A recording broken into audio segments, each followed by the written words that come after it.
Queridos, ligações químicas, finalmente chegamos nesse que talvez seja o assunto principal do primeiro livro e o assunto que vai nos dar mais trabalho, vai tirar mais tardes aí, talvez de sono, né? Não sei como é que andam as tardes de vocês, não sei. Faz tempo, né? Deu uma saudade agora, quando tu voltava do colégio, dormia direto. Exato, mas um dia isso volta. Não, não volta não. É verdade, nunca mais você vai ter isso. É uma tristeza, tá? Mas a gente supera, tá, pessoal? Então essa é uma matéria muito importante, ela tem que ser vista de forma bem fragmentada. Digo isso porque gosto muito do assunto e como eu fiz toda a minha graduação na URGS e pós-graduação também, a gente conhece, sabe? A gente acaba criando um sentimento de pertencimento para algum lugar. Tu conhece professores, tu conhece a metodologia de abordagem, tu sabe como as coisas vão ser cobradas. E a URGS é, sem dúvida, a instituição que mais cobra ligações químicas dos seus vestibulares. Então, se houver uma matéria que traduz muito a prova da URGS, essa matéria é ligação química. Você tem que saber bem, tem que dominar, desde coisas mais básicas e superficiais em certos pontos. Você precisa ter convicção, certeza do que está fazendo, porque senão a URGS pergunta assim, fluoreto de berílio, o berílio não obedece ao octeto. Aí o pessoal diz, não, isso é mentira, sempre se obedece ao octeto. Não, é verdade, porque o berílio ele tem 4 elétrons, se ele doa 2, ele fica com 2. Não obedece ao octeto. Então, é uma questão fácil, mas que se a gente não lidar com calma, com atenção, a gente acaba abrindo mão. Tudo bem? Então, eu vou separar a matéria de ligações químicas, o assunto, desculpa, em 3 encontros. Eu estruturei o livro dessa forma. Teremos 3 encontros para essa matéria. Um primeiro encontro para situá-los quanto às ligações e também para estudar a fundo a ligação iônica, que é uma das queridinhas assim das provas. E um segundo encontro para trabalhar só com a ligação covalente e com as geometrias moleculares. E um terceiro encontro para trabalhar com as ligações moleculares e lembrar que existe a metálica, porque a metálica não é bem uma ligação, ela é super pequenininha, então não vai demandar tempo algum para a gente. Tudo bem? Então essa é a nossa estrutura, você pode ver ali hoje a nossa aula 7, a aula que tínhamos previsto. Antes de começar, assim, eu tive um pequeno aumento nos pós-testes, mas um pequeniníssimo aumento. Entendeu? Muitas pessoas ainda não fizeram o pós-teste, eu preciso que você faça o seu pós-teste. Esse fim de semana eu vou postar o pós-teste da unidade 3, que é a unidade de tabela periódica. Infelizmente eu não consegui postar antes porque foi uma semana muito atribulada, mas no fim de semana você vai ter suas 5 questões de tabela. Por favor, faça as questões, não deixe acumular. É que nem exercício físico, é a mesma metáfora. É como rotina, querido. Se tu falha um dia, tu tem que compensar no outro, entende? Porque como a coisa ela é muito dinâmica nesse ano, é muito efêmera, fica difícil quando chega em agosto, por exemplo, pôr as coisas em dia. Porque em agosto você já perdeu 4 meses, e é muito tempo. 5 meses de aula 4 por completo. Então é muito tempo, não dá, pessoal. A gente tem uma antecipação, não tem mais aqueles 2 meses de revisão para a URGS que a gente tinha antes, que eram super confortáveis, eram ótimos. A gente não tem mais isso, a gente precisa manter à risca ali o nosso cronograma. Então, por favor, se alguém tiver dificuldade com horário de estudos, costumeiramente não faço horários de estudos, mas posso ajudar, se alguém precisar de alguma ajuda, posso dar alguma dica, mas mantenha o seu cronograma, por favor. Tente despender aí 2, 3 horas de química no mínimo por semana para estudos extras. Se não tem esse tempo, vem aqui nos plantões. Eu tenho muitos horários vazios de plantão, isso não é uma coisa boa.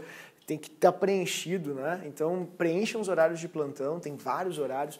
Não deixem para depois, por favor. A minha função é ser chato, é te cobrar, para não esquecer que a minha matéria também cai no vestibular. Ela é importante, você não pode, né, exatamente deixar acumular os conceitos químicos. Tudo bem?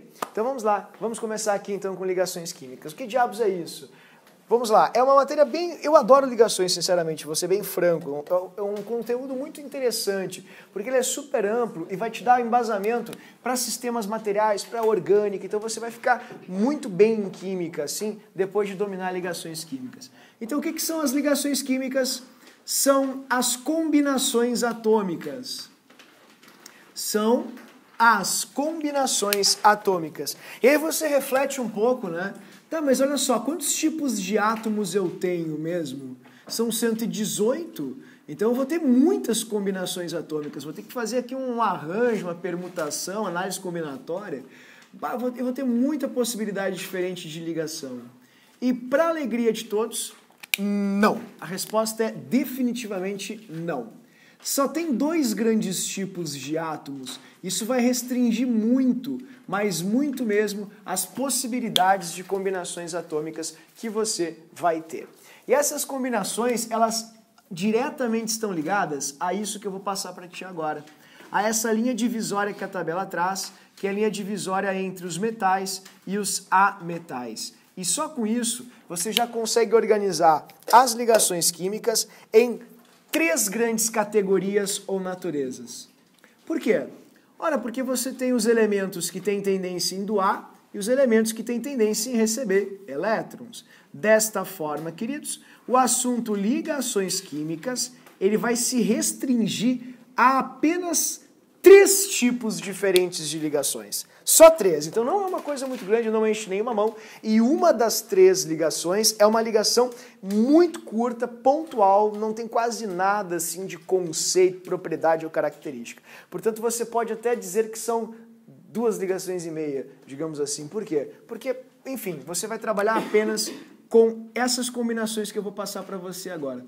A combinação entre os elementos que querem ganhar elétrons leva um nome, que chamamos de ametais. A combinação entre os elementos que querem capturar elétrons, que querem doar elétrons, a gente chama de metais. E a combinação entre eles, entre os metais e os não metais. Portanto, existem só 3 tipos de combinações, não há muita pluralidade, muita possibilidade, não, é bem restrito mesmo. Você se tem apenas 2 tipos de elementos, os que doam elétrons e os que capturam ou recebem elétrons, você só pode ter 2 tipos de ligações. 3 tipos de ligações. Vou colocá-las aqui para você. Vamos lá? Você pode ter ligações entre, eu vou colocar aqui entre parênteses os símbolos que eu vou utilizar para me referir aos metais e os ametais, tudo bem? Ó, eu vou usar um Mzão aqui para os metais e eu vou usar um Azão para os ametais. Eu vou começar então com a mais lógica entre as combinações atômicas, que é a combinação entre quem quer doar o elétron e quem quer receber o elétron. Ou seja, a combinação chamada de iônica, a combinação entre os íons. Essa, inclusive, vai ser o nosso assunto da aula de hoje.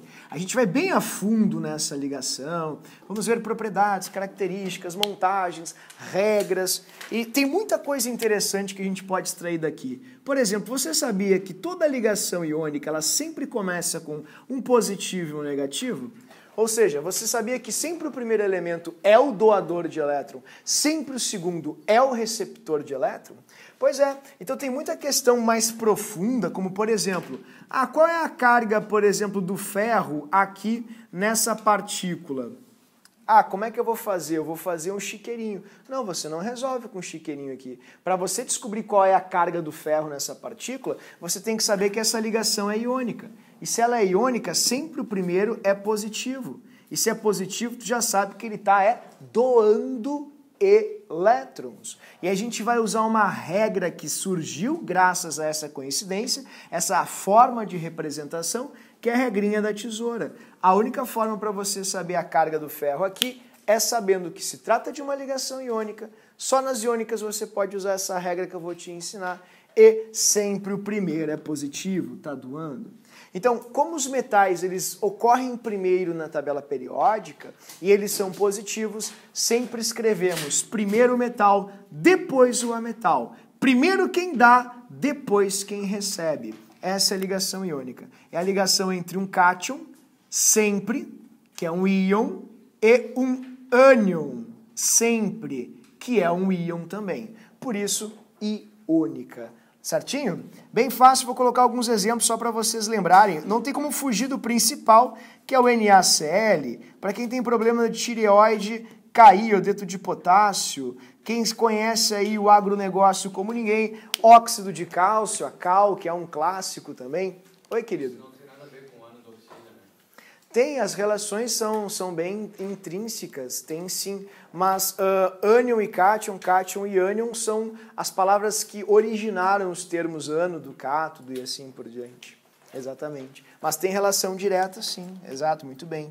Essa ligação, então, queridos, entre íons, a gente chama de iônica. É a ligação que ocorre entre um metal e um ametal. Metal a metal. Metal a metal, metal a metal, metal a metal. Exatamente desse jeito. Então essa é uma das possíveis combinações que você pode ter. A outra combinação que é muito bobinha, muito simples, é a combinação entre metais. Só, exclusivamente, metais. Evidentemente essa ligação a gente chama de metálica, que é a ligação somente entre os metais. Então, como nós químicos não temos aquela criatividade que os biólogos têm, como nós chamamos a ligação entre os metais, ligação metálica. Uma pequena observação sobre os metais, né, pessoal? Quando você tem uma representação, já não entendi. Quando você quer escrever um metal, confuso ainda, vou te mostrar então, olha só. Vamos supor que você queira falar para a humanidade que você está enxergando essa coisa aqui. Isso aqui, ó. Como é que eu falo para a humanidade que eu estou enxergando isso? Ah, como eu vou saber? Tem um metal aí. Beleza, mas você representa assim, ó, Na, só isso. Essa é a forma de representação. Você, ao escrever Na, tem que cuidar bastante disso. Você não está dizendo que existe um átomo de sódio. Até porque se você olhar aqui para o quadro, você vai ver que tem quantidades absurdas de átomos dentro desta porção de sólido, que é o sódio. Então, mesmo que você escreva Na, não quer dizer que tenha um átomo, mísero átomo de Na. Tem vários átomos de sódio dentro disso.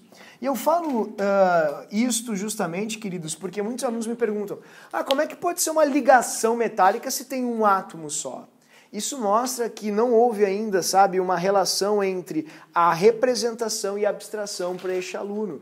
A gente escreve Na sólido. Isso não quer dizer que exista um átomo de sódio, e sim quantidades quaisquer, não é, de átomos de sódio.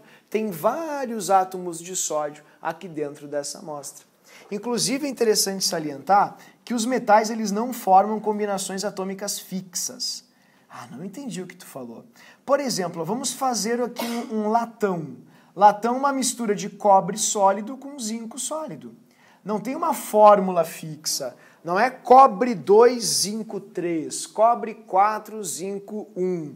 Não, os metais não formam combinações atômicas fixas, como outras ligações químicas formam. Por exemplo, H2O, é sempre H2O, CO2, isso não existe entre os metais.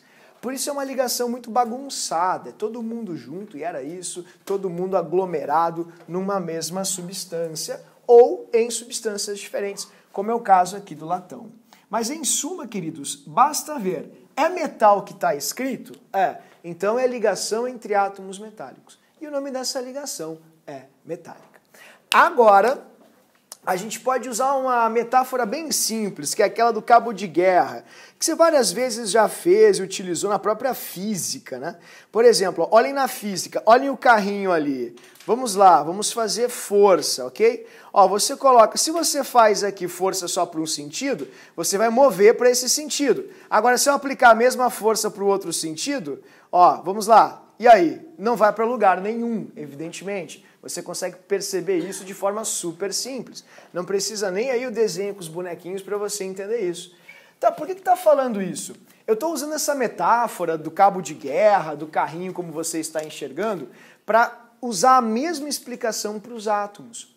Quando você liga átomos que querem ganhar elétrons, tipo quer puxar para si o elétron, você sempre vai ter problemas. Você sempre vai ter particularidades. Olha que engraçado, a natureza já mostra que toda e qualquer ambição é ruim, é nociva. Olha só que interessante, as próprias ligações mostram isso. Quando alguém quer dar e alguém quer receber, é perfeito. Tudo redondinho, não tem problema nenhum, tudo é encaixadinho, as regras se aplicam perfeitamente. Quando todo mundo quer doar, não tem problema nenhum, querido. Inclusive não formam nem combinações, qualquer um que chegar, chegou e era isso, fica todo mundo junto. É a ligação mais simples que existe. Agora, quando todo mundo quer ganhar, aí a gente tem problema. E já começa aqui, como tu está vendo. Quando você conecta um átomo que tem uma força para puxar com outro que tem uma força igual, você não vai ter os elétrons da estrutura mais para um lado ou mais para outro. Eles ficam simétricos. Pensemos que ficam onde estão, como você está vendo aqui nesse simulador. Por que está falando isso? Ó, porque você pode ter uma ligação entre ametais iguais. Tá vendo? A de ametal, eu vou colocar um grandíssimo igual aqui. Quando você liga ametais iguais, você diz que a sua ligação, eu vou escrever ametal aqui embaixo, só para ficar mais didático, tá bem? Assim de novo. E a gente vai escrever bem grande assim, tá, pessoal? Covalente,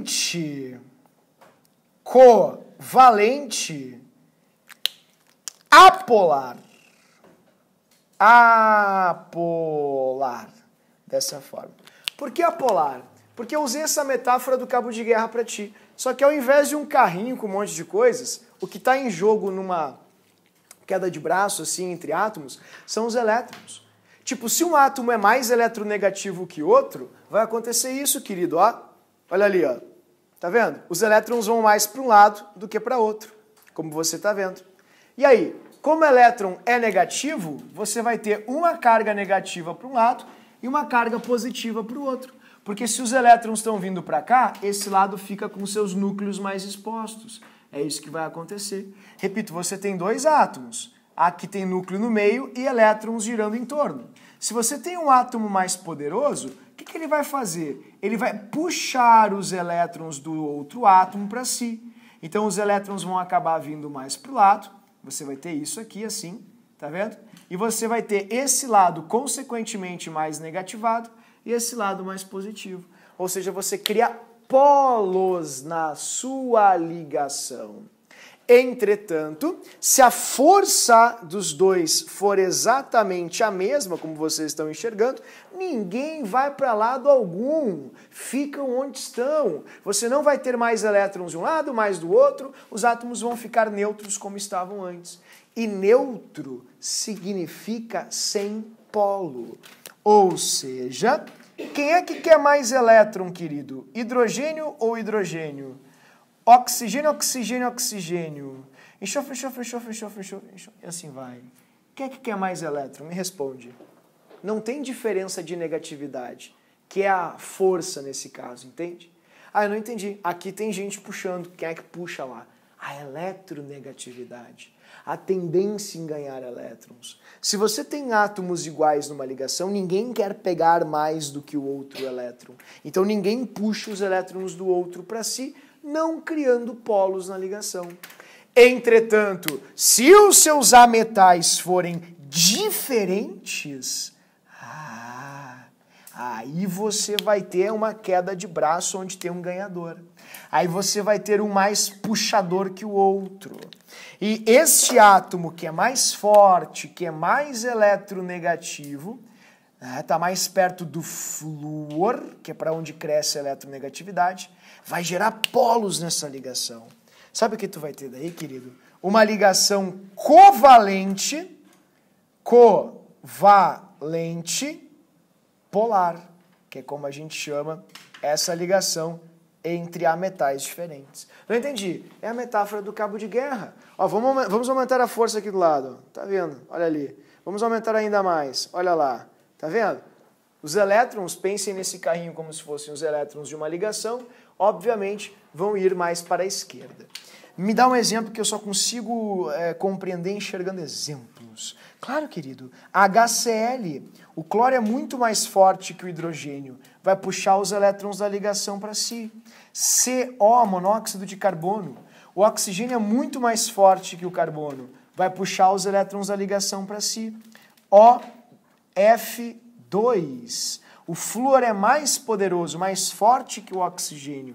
Vai puxar os elétrons da ligação para si. Então esse é um dos primeiros erros que os alunos cometem, esquecer que quando você liga a metais, você pode ter ligações polares ou apolares. Serão apolares, ou seja, sem polos, se os ametais forem iguais. Serão polarizadas, ou seja, com polos, se os ametais forem diferentes. E aí tu pensa assim, ó, mas isso aí é mais do mesmo, todo mundo sabe qual é a relevância desse conhecimento. Eu vou te mostrar qual é a relevância. A relevância é que a URGS cobra. E em hipótese alguma, a gente pode errar isso. Vamos começar aqui vendo alguns exercícios para vocês perceberem isso. É um exercício que eu sempre gosto de começar essa matéria fazendo esse exercício. Lembrando que o tema, tá, pessoal, já está postado lá no grupo. Você já pode se entreter amanhã, passar a sua belíssima tarde de sol de sábado, fazendo esses 25 exercícios aproximadamente que o professor deixou para você, né? Que são exercícios bem bons, inclusive questões bem recentes da URGS agora, porque, repito, a URGS sempre cobra a mesma coisa de ligação. E até eu vou dar uma ousada agora aqui, o professor vai né, trabalhar com a ousadia agora, vamos para a ousadia. Eu acho que eu vou acertar a questão de ligações de vocês. Está sendo gravado, depois você me cobra aqui, eu vou acertar a tua questão de ligações. Depois me cobra, está gravado esse momento, ok? Certo? Vamos lá então. Essa primeira questão aqui ela é muito importante para que tu comece a construir uma pequena noção sobre ligações. As substâncias CO2, CaO, C e CSF têm uns tipos de ligações químicas iguais a, né?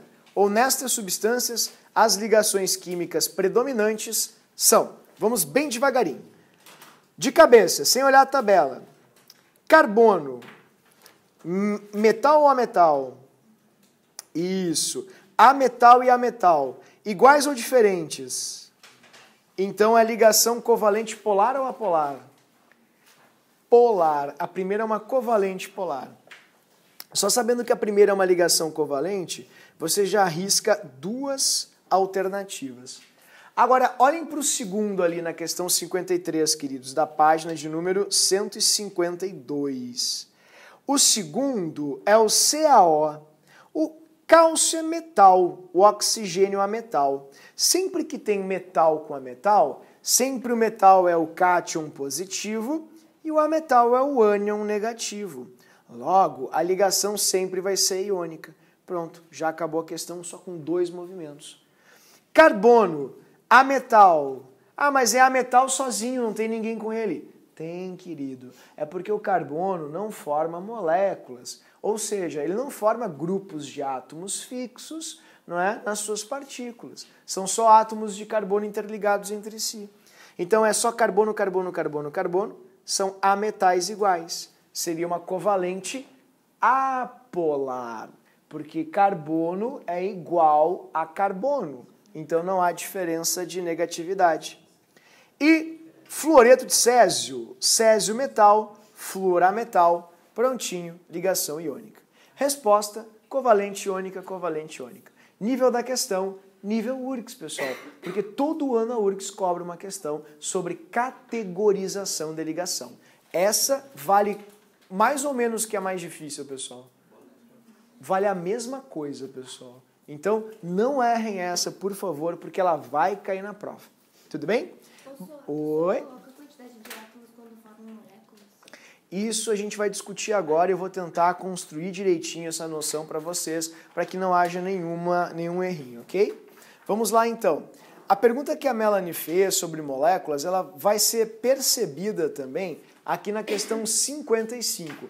Quando eu formo uma molécula, esse é o momento dos nossos encontros mais propício para a gente conversar sobre isso. O que diabos é uma molécula? Então, com muita calma, eu quero fazer essa questão contigo aqui, a 55, que diz o seguinte, querido. A coluna da esquerda abaixo apresenta 4 tipos de substâncias. A da direita, 5 exemplos dessas substâncias.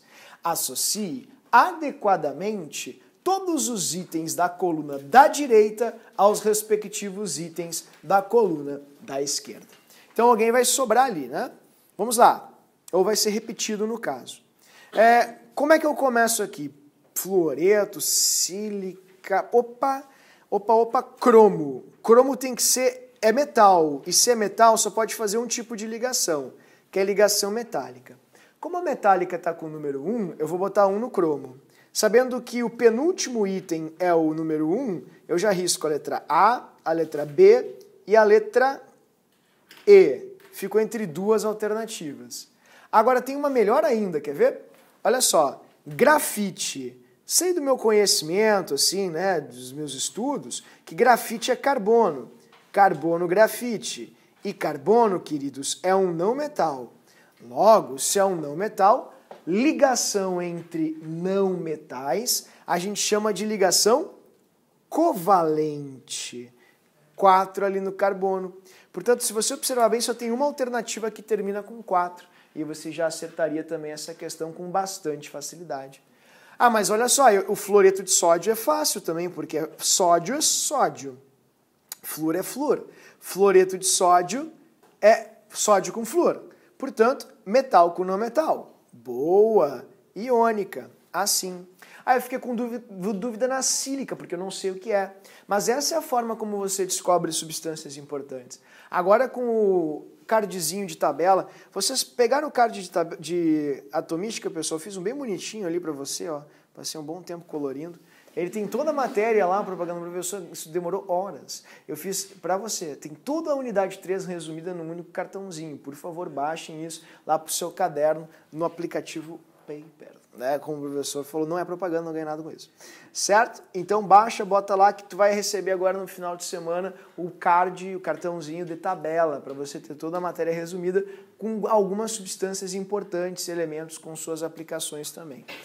Agora, a forma de memorizar os principais e as suas aplicações é o exercício, entende? É o ato de pesquisa. O que é a sílica? Sílica é o areião, querido. É areia, ó, SiO2. E SiO2 é silício, que na sua tabela nova, agora que está com um corte perfeito, maior claridade e resolução nos elementos, você percebe que o silício está acima da linha em negrito. Então o silício, ele é um ametal, não é um metal, como muita gente se equivoca e muitas vezes marca. Então você tem ametal silício com ametal oxigênio, ametal com ametal vai dar covalente. Tudo bem? E aí a gente tem um pequeno problema aqui que é a glicose. A glicose é 3 molecular. Ah, por que ela não é covalente? Vamos conversar um pouquinho sobre o que é uma molécula para você. Pessoal, existem substâncias que formam moléculas e outras que não formam moléculas. Moléculas são substâncias que possuem natureza covalente. Então, para começar, somente os não metais podem formar moléculas. É o primeiro ponto. Então você nunca vai ter molécula com metal e nunca vai poder chamar coisa iônica de molecular.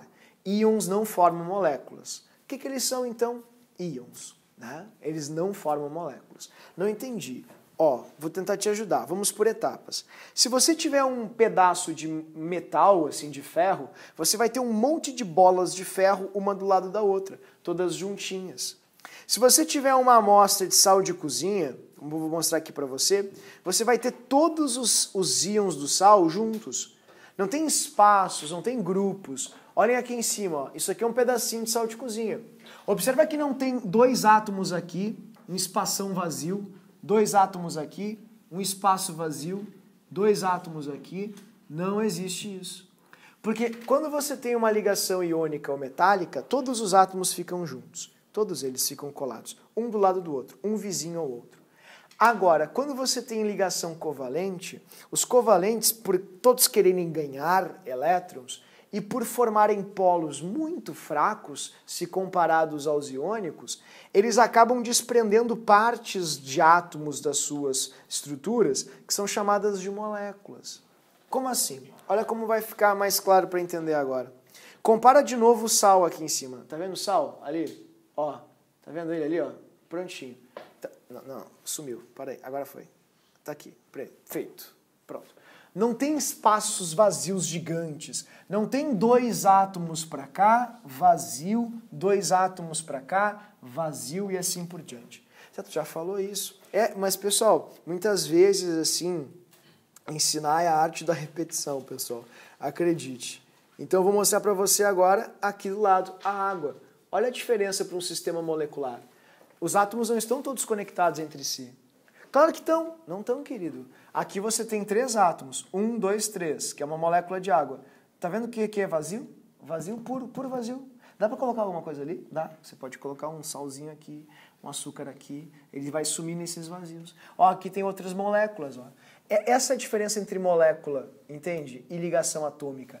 O que une essas bolinhas pequenininhas que você tem aqui são ligações atômicas. químicas. Agora, essas coisas que você tem, que são grupos de átomos separados, são chamadas de moléculas. E por incrível que pareça, essas partículas elas se atraem um pouquinho. E essa ligação que une essa partícula a essa, ou pelo menos deixa elas mais juntinhas, é chamada de ligação molecular.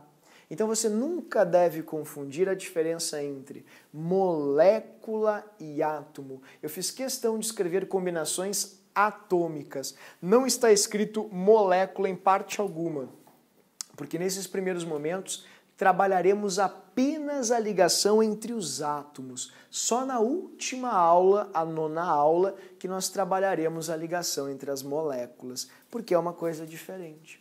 Então, bem devagar, ó, esse hidrogênio e esse oxigênio, que são átomos, estão unidos, é uma ligação entre os átomos. Isso a gente chama de ligação atômica. Essa molécula de água que está atraindo essa do ladinho aqui, tipo como esse ímã aqui atrai, tá vendo? Ó, o metal, desse jeito, essa é a interação que a gente chama de molecular entre elas. Isto é uma molécula, é um grupo de átomos que fica tipo numa ilhazinha, tem vazio ao redor deles. Os iônicos e os metálicos não fazem isso. Se você pegar uma barra de ferro na sua mão, você não vai ter esses espaços vazios que você está enxergando. Todos os átomos de ferro estão um ao lado do outro. Se você pegar um cristal de sal na sua mão, você não vai ter esses espaços vazios que você está enxergando. Como eu acabei de te mostrar, todos os átomos, ó, tá vendo? Todos os íons ali, volta. Todos os íons aqui, tá vendo? Eles vão estar conectados. Não tem aqueles espaços vazios. Não temos grupos de 3 átomos, por exemplo, separados uns dos outros. Então essa é a diferença entre molécula e ligação atômica. Oi, querido. Isso não depende do estado? Claro, depende do estado de agregação. Entretanto, quando você esquenta a água, ó, vou mostrar aqui para ti. Quando tu esquenta a água, tu afasta as moléculas, não os átomos. Quer ver? Ó, esquenta a água. Tu não rompe uma ligação atômica, tu rompe uma ligação molecular. Aí é água, vou esquentar. Conforme eu vou esquentando, eu não separo a bolinha branca da bolinha vermelha, tá vendo? Elas nunca vão se separar. Porque aquela ligação é muito mais forte. Se chama ligação covalente polar, atômica. A bolinha branca está ligada com a bolinha vermelha de forma muito mais intensa que as águas estavam ligadas entre si. Então, essa é a diferença entre molécula e átomo, ok? Essa bolinha branca ligada à bolinha vermelha é uma ligação atômica. Agora, as pequenas interações que as águas geram entre si, tipo aqui, tá vendo? Ó, parece que essa água está atraindo essa aqui, não parece? Essa interação que elas estão promovendo é a interação entre moléculas, tá vendo? Então, molecular, atômica. Atômica, molecular. Só quem pode fazer moléculas, repito, são as substâncias de natureza covalente. Isso a gente vai trabalhar com atenção na parte de ligação covalente. Tudo bem, pessoal? Ficou clara a diferença entre molécula e, enfim, íons e átomos e assim por diante? Repetindo, você só pode usar a palavra molécula se for de natureza covalente. E substâncias covalentes formam grupos de átomos, não entendi, trios, quartetos, quintetos de átomos que ficam separadinhos uns dos outros. Todos! Não grita. Não, tem algumas exceções. E uma delas você acabou de ver no exercício 55, se chama sílica. E isso a gente vou retomar na aula de covalente e eu vou dizer para você. Exceções de covalentes que não formam moléculas. A sílica é uma delas. A sílica ela fica toda interligada, ela não forma grupos de átomos separados. Se você olhar para a sílica, ela fica assim, ó. É bem estranha, todos os átomos ficam ligados, não há separação. É um silício, aí tem um oxigênio, aí tem um silício, aí aqui tem um silício, aí aqui embaixo tem um oxigênio, aí aqui tem um silício, tem um oxigênio. É tudo interligado, forma uma cadeia, exatamente assim como eu estou mostrando para você. Ó. Tem sempre um silício ligado ao oxigênio, desse jeito. Então ela não forma moléculas. Tá? É uma exceção, tem que saber essa. A URGS é bandida, ela adora cobrar essa aqui, que é a sílica, né? Aí você tem aqui o silício, oxigênio e assim vai. Todos eles ficam interligados. Não são grupos de átomos que ficam separadinhos uns dos outros. Mas e por que a glicose é assim? Eu vou te mostrar.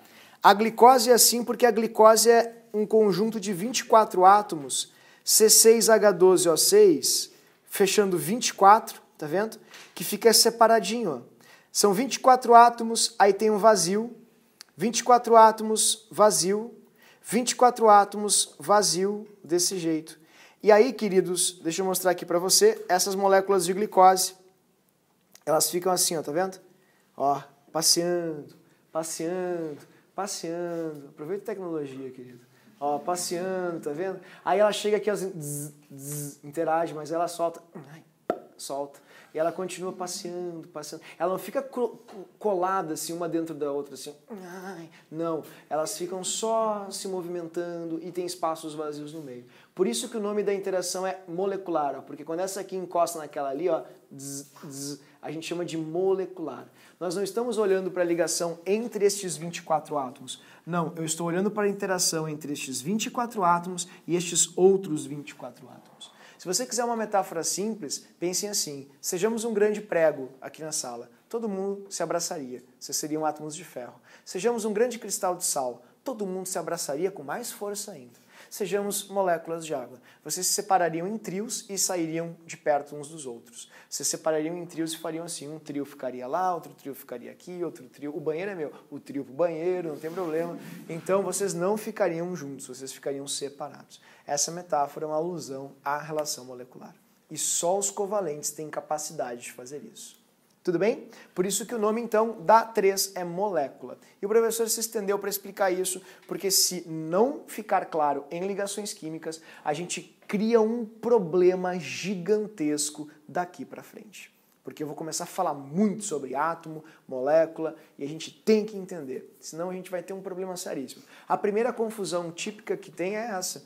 Ah, mas e a água ela é polar ou é apolar? E o CO2 é polar ou apolar? Aí eu vou ter que parar e te perguntar o seguinte. O que tu quer saber, querido? É do átomo ou é da molécula? Porque são coisas diferentes. E por enquanto, veremos apenas as ligações atômicas. E para você ver se a ligação entre dois átomos é ou não é polarizada nas covalentes, basta ver se os átomos são iguais ou se eles são diferentes. Se eles forem iguais, a ligação entre eles, o cabo de guerra que eu te mostrei, vai ser apolar, porque não vai ter ninguém puxando o elétron mais para um lado ou mais para outro. Agora, se eles forem diferentes, ó, um puxa mais o elétron do que o outro, e aí você vai ter elétrons mais para um lado da ligação do que para outro. Isso tem a ver com molécula? Não, a gente não tocou em molécula ainda. Ligação molecular vai ser a última que a gente vai ver. Então, por favor, não confundam as ligações atômicas com as moleculares. Tudo bem? Vamos entrar agora então na ligação iônica, que é o tema da aula de hoje. Vou ver características, montagens, particularidades, coisas que eu não posso deixar de saber, caráter iônico, diferença de eletronegatividade, eletrovalência, todas as coisinhas bobinhas que às vezes a gente pode deixar passar por acidente e podem comprometer algumas questões. Queridos, eu posso apagar esse pequeno quadrinho que eu fiz aqui, porque eu vou começar colocando aqui mesmo a iônica e vou montar de forma organizada para ti. No livro você encontra logo na primeira página, né, de ligações, é a página que trabalha com a ligação iônica, que é a melhor ligação para a gente começar a trabalhar, porque é a mais organizadinha. Então, para quem tem toque, assim, é a melhor, é perfeito. Todo mundo faz o que tem que fazer, todo mundo tem lá o seu local pré-definido, é muito fácil de saber as particularidades. Então, é impossível não amar a ligação iônica. É a mais divertida, mais simples, né? E também não é uma bagunçada como a metálica, sem muita profundidade. É uma ligação super fácil, vocês vão gostar. Eu vou apontar alguns aspectos na ligação iônica, para a gente não trabalhar de forma muito desorganizada. É que você sabe que o professor tem problemas. Então, vamos começar com a primeira ligação na escala de importância, e também uma escalinha didática para o aluno aprender isso, para que haja aprendizado, a ligação iônica. Ok? Vai ser tema da nossa aula de hoje. Ligação iônica. O que eu tenho que saber? Olha, querida, a primeira coisa que tu tem que saber é que os nomes eletrovalente ou heteropolar têm relação direta com o fato de ser iônico, ou seja, de ser íon. Por que é eletrovalente? Olha, porque todas as partículas das ligações iônicas têm carga. São monovalentes, bivalentes, trivalentes, tem carguinha. Sempre vai ter um que é carga positiva e um que é carga negativa. E a valência deles vai definir a combinação. Eu não entendo quando tu fala valência. E é por isso que eu estou falando um monte para que isso, sabe, faça parte do teu vocabulário. Valência diz respeito aos elétrons de valência e o que os átomos fazem com esses elétrons. Alguns doam os elétrons de valência. Se o átomo doa 1, ele é monovalente. Doa 2, bivalente. Doa 3, trivalente. Agora, se o átomo recebe elétrons na camada de valência, a gente usa a mesma contagem. Se ele recebe 1 e fica menos 1, ele é monovalente. Se ele recebe 2 e fica menos 2, ele é divalente ou bivalente. Então, nós usamos muito para nos referirmos aos íons, as valências desses íons. Por isso que o nome da ligação é eletrovalente. Tudo bem? Porque é uma ligação entre partículas carregadas positivas ou negativamente. Hétero porque é diferente. Polar por causa de polos. Também é uma forma de chamar a ligação iônica. E eu vou reiterar algo que é muito importante. Por favor, nunca esquece que a ligação iônica, que o teu concorrente vai lembrar assim, ó. Ah, metal é metal. Ah, ela não é uma ligação só entre metal e metal. É uma ligação entre cátion e ânion. Se tu enxergar assim, tu vai ir muito longe. Teu concorrente que acha que é só metal e ametal, ele vai errar um monte de questão barbada, que vai prejudicar ele, infelizmente, felizmente para ti, por causa de uma leitura equivocada. Então sempre lembra isso, o metal é sempre o cátion, sempre escrevemos ele primeiro por uma questão de convenção, e o ametal é sempre o ânion, sempre escreveremos ele por último por uma questão de convenção. Tudo bem? Então, essa é a estrutura da ligação iônica. Não interessa quantos metais e quantos ametais tenham, tá, pessoal?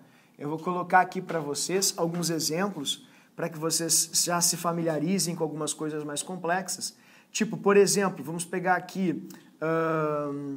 vou começar com um simples, né? Ó, KF, fluoreto de cálcio. Vou pegar outro simples também aqui, ó, LiCl, cloreto de alumínio. Agora vamos começar com alguns mais complexos. NaNO3, tá vendo? Ó, acontece. Acontece a formação de ânions compostos, isso é super comum. Ah, como é que eu vou saber quem é o cátion e quem é o ânion? Ué, querido, mas como tu não vai saber? O professor acabou de te dizer. Sempre o metal é o cátion, o primeiro assim, tá vendo? E todo o resto é o ânion, é o negativo. É que eu não entendo a linguagem da química. Cátion é quem doa, ânion é quem recebe. Então, sempre o primeiro átomo que aparece está dando elétron. Sempre os outros átomos que aparecem estão recebendo os elétrons. Oh, mas lá tem 4 átomos. Sim, os 4 estão recebendo esse elétron que o sódio está dando. Isso se chama ânion composto. Ah, mas é que eu não gosto dessas regras da química que tem que decorar muita coisa. E é por isso que na sua novíssima tabela com uma resolução muito melhor que a antiga, você tem todos os principais cátions e ânions divididinhos em colunas de forma muito organizada. Isso tem que assim, ó, te acompanhar agora durante esse ano igual uma entidade, um Exu. Ele tem que estar sempre contigo. Você olhou, você tem que saber onde ele está. Porque isso aqui você vai usar muito. E você deve virar e consultar mesmo. Olhar para os cátions, olhar para os ânions. Observem que os ânions de vocês, ó, vários deles são formados por montes de átomos. Tem ânions com 5, 6 átomos. Olha ali o ânion, por exemplo, perclorato. Tem 5 átomos. E ele é um ânion monovalente. Tem carga -1. É possível isso? Sim. Grupos de átomos podem formar íons. A gente chama de ânions compostos ou cátions compostos. Você vai perceber que para os cátions isso não é tão comum. Agora, para os ânions isso é muito corriqueiro. Aí tu pensa assim, como é que eu vou saber disso? Mas tu sabe disso. Quer ver? os ânions, eles são formados pelo quê? Esse A aqui é de quê? Ânion. Não, é A de quê? Ametal. Eu acabei de falar para vocês. Os ametais têm uma capacidade incrível de formar grupos fixos de átomos, que acabam depois gerando moléculas. Então, se tem uma coisa que ametais gostam de fazer, é formar grupos. Por isso que vocês veem vários ânions compostos. Ânions formados por 3, 4, 5 átomos, às vezes até diferentes. Tudo bem? Então, não se preocupem em entender a pleno todos os ânions agora, até porque a gente não entende, a gente decora, sendo bem franco, vamos trocar o verbo. Apenas é importante que você comece a ter contato com isso desta forma. E também é importante, queridos, que vocês lembrem que há sempre numa ligação iônica uma coisinha chamada de transferência de elétrons. Isso é legal também o aluno ver. Tem alguém que dá o elétron e alguém que recebe. Opa, então ocorreu uma transferência de elétrons. Os elétrons saíram de um ponto e foram para outro. Transferência eletrônica, ou de elétrons. Ok? Transferência de elétrons. É o que acontece sempre na ligação iônica. Ah, mas e qual o sentido dessa transferência? Querido, é sempre do metal, M de metal, que vai ser o cátion, ó, vamos colocar aqui embaixo. Cátion, assim, tá vendo? Que doa o elétron para o ânion. Olha o elétron indo lá para o ânion, que são os digamos assim, ganhadores eletrônicos, né? São os átomos que ganham os elétrons. Então vamos colocar um azão aqui de ametal para reforçar, para que não haja nenhuma confusão. E vamos colocar também um ânion só para reforçar, aqui embaixo, ok? Tá aí o parênteses e o ânion. Ah, mas o que mais eu tenho que saber sobre isso? Calma, querida, eu vou te mostrar, tem que ser devagarinho, sem grito. A gente vai fazer agora um painel de características. Ah, por que eu tenho que ver isso? Vamos supor que você chegue num certo lugar e você tem um pó branco em cima da mesa. E o que você faz com esse pó branco? Você pode tocar, você pode manusear. Ah, professor, não sei a origem, não sei se é uma coisa lícita, né? Se é uma coisa ilícita. Não, querido, tu precisa saber, por exemplo, pelas características dele, coisas bem básicas, qual é o tipo de ligação que ele tem. Só com isso você consegue determinar basicamente a estrutura desse pozinho branco que você desconhece. Como assim? Temperatura, solubilidade, coisas que são bem básicas e que são características intrínsecas à ligação iônica. E as provas adoram cobrar isso, tipo, gostam muito mesmo. Não sei como expressar o quão importante isso é para você. Então vamos escrever bem grande aqui em cima, características da ligação iônica. A primeira característica essencial, você não sai daqui hoje sem assim, ter muita convicção para com ela, são os elevados pontos de fusão e ebulição. Aí tu pensa, mais bobagem, né? Mas pessoal, é por causa desses elevados pontos de fusão e ebulição que vocês passaram um perrengue terrível lá em sistemas materiais. Porque vocês não sabiam quais eram as substâncias. Porque vocês não conheciam aquelas substâncias. E aí eles diziam, ela é sólida em condições ambientes. Aí a pessoa não sabia. Como é sólida em condições ambientes? Eu vou te dizer. Os compostos iônicos têm elevadíssimos pontos de fusão e ebulição. Vide o sal de cozinha, que é um clássico, NaCl. Assim, o PF do NaCl é de 800 graus Celsius. 800, queridos. E o PE do NaCl, que é o ponto de ebulição, é 1430. Tá vendo? Não estou entendendo onde tu quer chegar. Agora tu vai entender. Essa questão aqui foi uma das questões que eu mais resolvi na vida. Tipo, muitas pessoas me perguntaram ela. Muitas. Mesmo depois das correções, mesmo depois da aula, mesmo depois de até em algumas turmas eu fazê-la em aula. E é engraçado porque é uma questão que quando o aluno vai fazer sério, entende? Ele sempre fica com um pé atrás. Como é que eu vou saber? Como é que eu vou responder isso aqui? Então, não peguem a questão, é uma questão antiga já. É a questão de 2013 da URGS, da Unidade de Sistemas Materiais, porque ela fala de ponto de ebulição. Ela diz assim, analise o gráfico tal. Qual das 5 substâncias apresentadas em cima tem esse gráfico? Aí o aluno me pergunta, como é que eu vou saber? Calma, querido. A primeira coisa que tu faz é risca a água. Porque a água tu sabe que não pode ser isso, sim ou não? Por que tu sabe que a água não pode ter esses pontos aí? Porque a água é líquida nas condições ambientes e ela tem pontos super clássicos, né? Qual é o ponto de derretimento da água? Eu só conheço de congelamento, que é o mesmo, querido. Muito bem. Exatamente, só muda a forma de calor, de absorção ou liberação. É zero, sim ou não? Tá, e qual é o ponto de ebulição da água? 100. Ali está 0 e 100? Então não é água. Porque os pontos de fusão e ebulição definem uma substância. Tá, então... mas olha só, não me ajudou. Porque eu ainda tenho 4 substâncias para eu resolver. E como eu consigo sair dessa? Muito fácil, é sempre a D. Pronto.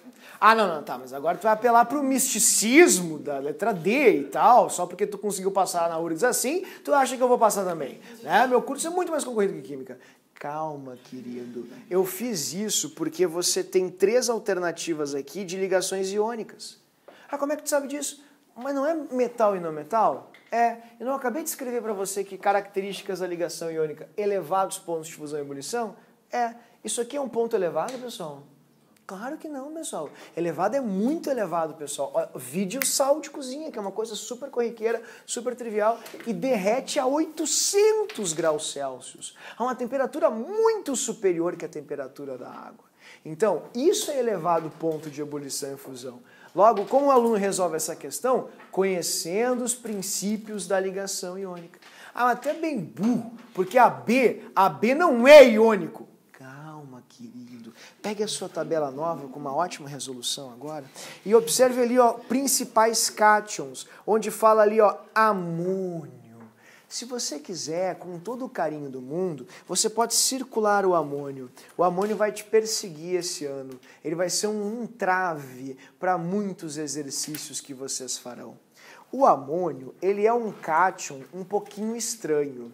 Ele é formado por não metais, mas ele se comporta como os metais. Então ele faz as vezes dos metais. Por isso que ele está na tabelinha de principais cátions, nessa tabela que o professor te entregou. Então eu preciso que você dê uma marcadinha no amônio e lembre que ele é um íon. Ele vai estar para os compostos como os metais estão para os compostos. Tanto que o sulfato de amônio, que é o composto da letra B, é um sal branco, assim como, enfim, outros sulfatos também são. Então isso... O amônio não. O amônio ele é um cátion, ele tem bastante positividade, forma ligações iônicas, infelizmente é uma exceção à regra de que apenas os metais e o hidrogênio nos ácidos, né, acabam gerando cátions. O amônio também faz isso. Tudo bem? Peço para você, por favor, carinhosamente, marcar o amônio para lembrar disso. Ah, mas tá, beleza, essa questão tu já fez, já tinha até falado, isso eu já lembro, mas me dá um exemplo assim, de uma coisa mais importante que a gente possa tirar com esse conhecimento. Querido, por que os átomos... Olha só, o que um ponto de fusão e ebulição ele te diz? Diz temperatura para passar de fase. Não, querido, isso olha só, quem enxerga assim é quem vai concorrer com você.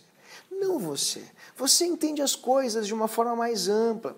Você sabe que, por exemplo, quando você esquenta a água, é isso aqui que acontece. Olha para mim aqui agora. Olha, vamos esquentar a água. Esquenta a água para mim ali. Ó, eu estou aumentando a energia. Se eu estou aumentando a energia está indo para algum lugar. É verdade. Para onde está indo a energia? Está indo para a água, tanto que a temperatura está aumentando. Ela está se agitando mais. Então ela está ficando mais energizada, ela tem mais energia. Olha só, tá vendo? Olha a água indo embora ali, levando consigo sua energia também. Tá vendo isso? Tá, e daí? E daí que agora a gente vai olhar no nível microscópico. Eu não estou entendendo onde tu quer chegar, tu vai entender agora. Ó, eu forneci uma quantidade de energia para a água ferver, ok? Água. Por que isso acontece? Porque quando eu forneço energia para a água, suas moléculas se agitam mais e mais, e elas rompem as suas interações. Tá, olha só, eu não estou entendendo onde tu quer chegar. Querido, fusão e ebulição são separações de partículas. Eu estou desagregando partículas. Eu estou pegando coisas pequenas e separando-as umas das outras. Então, quanto mais energia você precisa para separar duas coisas, é porque elas estão mais fortemente o quê? unidas. Separa para mim aqui esses ímãs, separa. Difícil, né, querido? Precisa... Opa, escapou de novo. Exatamente. Tu precisa de muito o quê? Força, querido. Agora, todo ímã é assim? Não, ó, aqui tem um imãzinho, ó.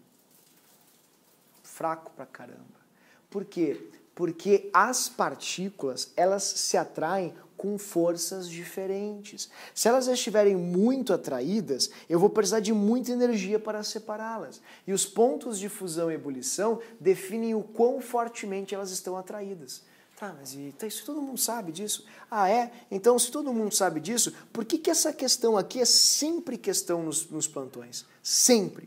Todo mundo me para e me pergunta essa questão aqui, ó. Ah, professor, como é que eu vou saber qual é o tipo de ligação mais forte? Questão de número 8, da página 142. Essa questão é um marco na tua vida como estudante de química, porque ela vai dizer exatamente quão adestrado nós somos muitas vezes. Não é o nome da ligação que faz a força da ligação. Tanto que se no vestibular, como por exemplo da URGS, eu perguntar assim para o aluno, qual é a ligação mais forte? Eu faço um bolão agora contigo. 80% dos alunos responderão, ponte de hidrogênio. Primeiro, faz 15 anos que não se fala ponte de hidrogênio. Segundo, ponte de hidrogênio é uma interação molecular. A água derrete em 0. Olha o ponto de derretimento do sal de cozinha. 800! É muito maior que 0. Ou seja, é muito mais difícil separar o Na do Cl do que separar a água da outra água. Então, se precisa de muito mais força, é porque eles estão unidos mais fortemente. E você não respondeu isso por causa da ligação, e sim por causa do ponto de fusão. É ele que vai indicar o quão fortemente duas partículas estão unidas. Então você pode pegar agora de forma extremamente selvagem a sua Poli 07 e você pode riscar isso aqui com raiva. Exatamente, porque isso vai prejudicar o seu aprendizado. Pois você acha que você tem que decorar o nome da ligação, enquanto ela não diz nada, querido. O que vai dizer se está forte ou fracamente unido, duas partículas, são os pontos de fusão. E ele te pede o seguinte, ó. Olha só, bem devagarinho. A ordem crescente das forças de interação entre os sólidos. Ou seja, ele quer saber quais as partículas sólidas aqui, são 4 partículas. Tem as partículas do fluoreto de cálcio, as do metano, as da sílica e as da prata. Ele quer saber assim, ó, qual delas estão mais fortemente unidas? São as pratas? São as sílicas, os metanos ou o fluoreto de cálcio? Como é que eu vou responder isso? É muito fácil. Qual é o menor ponto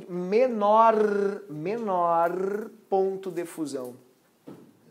O do metano, da letra 2. Então, se ele é o menor ponto de fusão, significa que você precisa da menor quantia de energia para separá-los. Logo, eles estão mais fracamente unidos. Portanto, a gente começa com 2. É a interação mais fraca que tem. Começa com 2. Depois da 2, você vai para a segunda na ordem crescente de ponto de fusão, que é a prata, veja. A prata tem uma interação mais fraca que as demais, porque o ponto de fusão dela é menor que o dos outros. Depois você vai para o fluoreto de cálcio e por último você fecha com a sílica. E esse é o básico, pessoal. Não é o nome da ligação que faz ela ser mais forte ou mais fraca. São as suas propriedades. Algumas substâncias metálicas têm interações mais fracas que outras substâncias que são iônicas, né? Substâncias até covalentes. Por exemplo, olha só que interessante. A sílica, nesse caso, que é covalente, tem interação mais forte que todas as outras. Então não dá para decorar qual é mais forte, qual é mais fraca. Porém, em suma, você pode lembrar que as iônicas e as metálicas, em geral, têm pontos bastante elevados. Portanto, são interações muito fortes, porque os seus pontos são bastante altos. Tudo bem? Então, a forma mais simples e verídica de ver o quão forte é a interação entre partículas são os pontos de fusão e ebulição, pois são pontos nos quais você vê o quanto de energia eu preciso para separar essas partículas. Tudo bem, queridos? Ficou claro isso que o professor acabou de dizer, sim ou não? Tudo bem? Tá. Agora, vamos supor que você hoje, depois de um dia exaustivo de estudos, você chega em casa, prepare a sua banheira, os seus sais de banho para relaxar. E aí você entra e resolve, vou fazer o meu Babyliss. Sim, e acidentalmente deixa cair o seu equipamento de Babyliss na sua banheira com sais de banho. Vai ser um momento prazeroso para você, pessoal? Sim ou não? A resposta é não, pessoal. Você vai literalmente fritar, pessoal. Você vai literalmente ser eletrocutado. E eu te pergunto uma coisa, por quê? A resposta de muitos leigos será: porque água conduz eletricidade. Se água conduzisse eletricidade, tu não acha que tendo muito mais água no mundo, não seria muito mais viável nós termos canos de luz do que fios de luz, pessoal? Sim ou não? Não seria muito mais viável tu usar água para conduzir corrente elétrica em casa do que usar um metal, que é um troço super caro e super difícil de obter? Tanto que algumas pessoas na minha cidade natal, Canoas, roubam dos postes para vender os fios de luz, que é uma atitude clássica do canoense. Você não acha que seria muito mais fácil você usar água, então?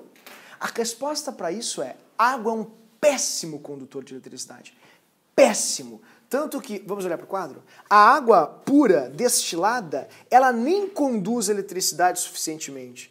É um teste para você ver se a água está pura ou não. Como assim teste? Você pega a sua lâmpada aí. Aí você pega a sua pilha, muito bem. Aí você coloca na água. E aí você vê que a condução ela é praticamente desprezível quando a água é pura. Por quê? Porque condução de elétrons consiste em levar elétrons de um lado até outro. Para que você leve elétrons de um lado até outro, você precisa ter um meio de transporte, tipo uma balsa para o elétron. Olha só, estou usando uma metáfora. Uma balsa, o elétron sabe nadar, ele cai, já era. Então você precisa de uma balsa para levar ele de um lado até outro. É isso que você precisa. E esses transportes são chamados de eletrólitos, que são os íons que ficam dentro da solução. Como a água pura ela não tem íons em quantidades suficientemente grandes para conduzir os elétrons, a condução é zero, muito pequena, desprezível. Aqui o simulador está colocando uma quantidade muito baixa, mas ela é desprezível mesmo, não acende nada. Entretanto, vamos supor que você coloque, uma substância rica em íons, tá vendo? Como os seus sais de banho. Aí sim, aí você vai ter cargas elétricas que podem pegar elétrons negativos e levar de um lado até outro. É isso que acontece, queridos, quando você tem uma sinapse nervosa.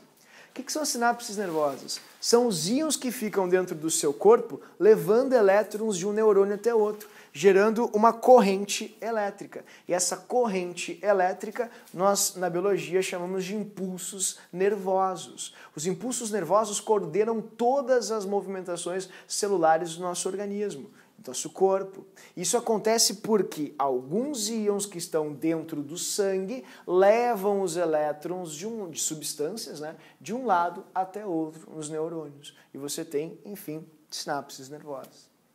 Então é assim que funciona, pessoal, a condução de corrente elétrica em substâncias iônicas. Para que os íons conduzam a eletricidade, eles precisam estar soltos. Se eles estiverem fixos, engessados, eles não conseguem pegar o elétron e levar de um lado até outro. Somente se estiverem livres. Aí como é que eu liberto o meu íon? Me ensina, eu quero libertar o meu íon. Como eu faço isso? Calma, querido, eu vou te ensinar a libertar o seu íon. Vamos lá? É assim. Você só pode ter, olha só, condução. Então vou escrever aqui, conduzem eletricidade, eletricidade apenas, eu vou colocar grifada essa palavra, apenas quando aquosos ou fundidos. Apenas quando aquosos ou fundidos. Porque aquosos ou fundidos, você solta os íons. Seus sais de banho ficam soltos na água, podendo conduzir os elétrons do fio de luz de um lado até outro. Tudo bem? Então, fundidos também, porque quando há fusão de um composto iônico, os íons se libertam e possuem mobilidade. Então, eles podem conduzir elétrons de uma extremidade até outra, de um potencial até outro, digamos assim. Tudo bem, queridos? Então, coloquei aqui o salzinho dentro d'água. eles se separaram. Essas bolinhas coloridas são cargas elétricas. Então os cátions podem pegar o elétron que é negativo e conduzir o elétron de uma ponta até outra. Conduzir o elétron de uma ponta até outra. Conduzir o elétron de uma ponta até outra. Gerando circuito, corrente elétrica. Basicamente é isso. Tudo bem? Não esqueçam, por favor, isso cai horrores. No tema tu vai cansar de responder isso. Conduzem corrente elétrica apenas, aquosos ou fundidos. Tu nunca ouviu um relato de uma pessoa que teve a seguinte complicação com o sal. Pá, fulano de tal foi eletrocutado, né, ao mexer no saleiro. Não. Você pode ter pedra nos rins, você pode ter, enfim, hipertensão, você pode ter cálculo renal, né, que decorre depois na pedra nos rins, mas você nunca vai ter alguém que morreu eletrocutado porque consumiu sal. Por quê? Porque o sal sólido não tem os íons livres. Então eles não têm mobilidade para conduzir elétrons de um lado até outro. Somente se forem aquosos ou fundidos. Tudo bem? Me promete que tu não vai esquecer dessa, porque vai estar no teu tema. Tem muita questão sobre isso. Tudo bem, queridos? Tranquilos, me fiz entender, beleza? E a última aqui, então, que é a questão da formação dos retículos cristalinos. Essa parte é bem legal. Os metais, os compostos iônicos, eles têm a capacidade de formar cristais. Formam cristais. Então, quando você pega aqui, por exemplo, um composto iônico, é muito comum você tê-lo aqui na forma sólida, porque eles formam cristais, assim como esses aqui que o professor vai passar para você. Né? Já vou passar aqui para você, eu quero fazer uma observação antes de passar. Deixa eu mostrar aqui para ti. Formam cristais. Dessa maneira. Aqui do lado do cristal, eu vou escrever assim entre parênteses, retículos cristalinos. O que seriam os retículos cristalinos? Tem 3 tipos de retículos cristalinos, ou seja, de formações cristalinas, que são comuns nos iônicos. Cristalinos, desse jeito. Como assim? Olha, mas isso é muito legal mesmo, pessoal. Quando um composto iônico ele se fecha, ele acaba gerando um cubo, basicamente. Tanto que a gente chama de estrutura cúbica, ou retículo cúbico. Esses retículos cúbicos, ou estruturas cúbicas, elas têm em cada um dos vértices, né, das quinas do cubinho, um íon. Então, em cada vértice do cubo, cada quina desse cubo, você tem um íon. Então, por exemplo, aqui você tem um positivo, positivo, positivo, e nos outros você tem os negativos. É muito legal. Quando os íons apenas se fecham desse jeito, a gente diz que é um cubo simples. Esse é um cubo simples. É bem simples mesmo. Inclusive tem no livro isso, né? A pessoa colocou ali para você. Esse é um momento muito legal, vou te mostrar agora. Tá aqui um cubo simples. Onde está você? Achei. Pronto, tá aqui. Ó, ele forma isso aqui, tá vendo? Não parece um cubinho? Não parece uma estrutura cúbica? Sim ou não? Ó, se você pegar aqui 4 desses assim, tá vendo? Ó, aí tem um lá atrás, tem outro aqui, tem outro aqui. E se você observar bem, você sempre vai ver uma bolinha azul, que é positiva, com a bolinha verde. Nunca tem 2 verdes juntos, 2 azuis juntos. Aí tu pensa, mas e por que é assim? Porque cargas de sinais opostos se atraem. Então sempre um positivo vai atrair o negativo. Só que o legal é que quando forma esses cubos, até vou te mostrar aqui em movimento, ó. Aqui você tem, aqui em cima, você tem isso, tá? Então tu jogou na água, joguei na água, vai acontecer isso. A água interage com os íons e arranca os íons, quebrando os cubos. Aí os íons vão para os espaços vazios que existem entre as moléculas de água. Agora eu queria que você fizesse isso aqui, ó. Para e vem para cá. Dá uma olhada aqui agora. Isso aconteceu quando eu joguei o sal na água. Então eu joguei o sal na água, aconteceu isso, ok? Ó, eu peguei meu sal e joguei na água, sal. Joguei na água. Foi aquilo ali que aconteceu. Agora deixa eu te perguntar uma coisa. Começa a evaporar a água para mim. E daí? Como e daí, querido? Quando você começa a evaporar a água, você faz o processo oposto, ó. Assim, ó. Você faz o processo oposto. Tá vendo, ó? Assim, ó. A água tá indo embora. O que acontece? Os íons começam a se juntar de novo. E daí que ele começa a recristalizar. Primeiro, a união não é igual, perfeita como estava antes. Então, se você pegar sal refinado, jogar na água e ferver, ele vai virar sal grosso. A gente chama de recristalização. Só que o problema é que quando ele fecha esse cubinho, acontece uma coisa muito legal que tu vai enxergar agora passando por ti. Às vezes, ele acaba aprisionando moléculas de água.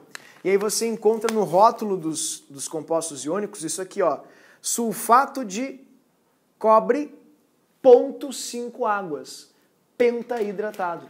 Significa que quando o sulfato de cobre fechou o cubinho dele, ele acabou aprisionando dentro de si 5 moléculas de água. Então, preciso que você passe, você pode abrir, só não pode pôr na boca, você pode abrir, você deve olhar esse 0,5, porque vai aparecer muito nas questões de prova. 5 águas é porque quando ele formou o cristal, recristalizou, ele aprisiona 5 moléculas de água dentro do seu cubo. E tem uma coisa muito legal, que isso não acontece só com sais, né? Vocês sabem que às vezes bem no fundo do oceano a pressão é tão grande e a temperatura é tão baixa que a água congela. E aí formam formações rochosas de gelo que ficam bem submersas, evidentemente, né? A maior parte de um iceberg fica para baixo, evidente. E quando ele aprisiona, ele acaba aprisionando a água, né? Olha só que legal isso. Já caiu no Enem várias vezes, ó. A água no estado de sólido, ela fica com vários espaços vazios no meio, que são esses espaços que a gente chama de dilatação anômala da água. Tá vendo? Consegue ver? Sim ou não? Quando a água congela e forma isso aqui, às vezes ela aprisiona gases, e gases que são combustíveis. Então, caiu no Enem já isso? Na China, o pessoal pega o cubo de gelo assim e acende um fósforo e ele vira uma lâmpada, uma vela, desculpa. Ele começa a queimar. Porque quando a água aprisiona, forma o seu retículo, ela acaba aprisionando gás metano da matéria orgânica que está entrando em decomposição no fundo dos oceanos e que acaba sendo expelido. Então o metano vai subindo, a água congela e aprisiona o metano dentro de si. É o mesmo princípio que você está enxergando agora no sulfato de cobre pentahidratado. Tudo bem, pessoal? Tem validade aquele negócio? Quê? Tem validade esse... Só pra gente comprar mais depois, né? Mas não, sal não tem problema. É só por causa da absorção, umidade e tal. Mas não tem problema. Oi, querida. Não são só compostos iônicos que formam cristais. Não, tem vários... Quem falou isso, pessoal? Desculpa, Melanie, não reconheci a tua voz, querida, que coisa. Não, vários outros compostos formam cristais. A sílica forma cristal, por exemplo. A água forma cristais de gelo. Então, vários outros compostos. O diamante também forma cristais. Essa questão de estar só isso, eu não tenho como afirmar se é equivalente ou Não, mas uma coisa tu pode afirmar. Só os iônicos, todos os iônicos formam cristais. Nem todos os covalentes, nem todos os metálicos, evidentemente. Mas todos os iônicos formam cristais. Então ele pode aprisionar, às vezes, uma substância bem no centro. A gente chama de cúbica de corpo centrado. Corpo centrado.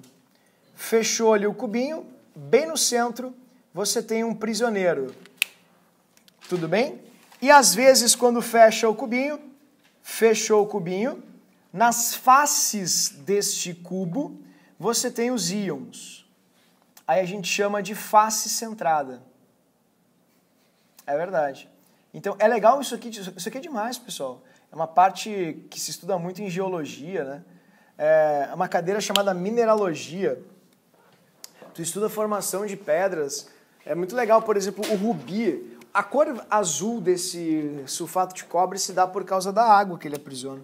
Tanto que se você esquentá-lo, ele acaba ficando aos pouquinhos esbranquiçado. Porque a água começa a evaporar e aí não dá esse efeito aí de absorção de luz. Então o rubi, por exemplo, ele é vermelho porque ele aprisiona ferro, dentre outros íons, né? Mas ele aprisiona ferro dentro da sua estrutura.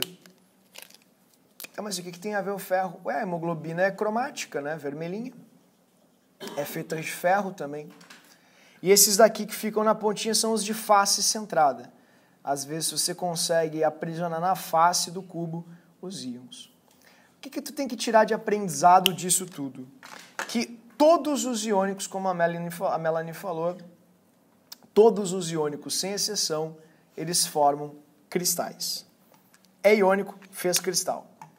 Tá? Não esqueçam disso, é tri importante.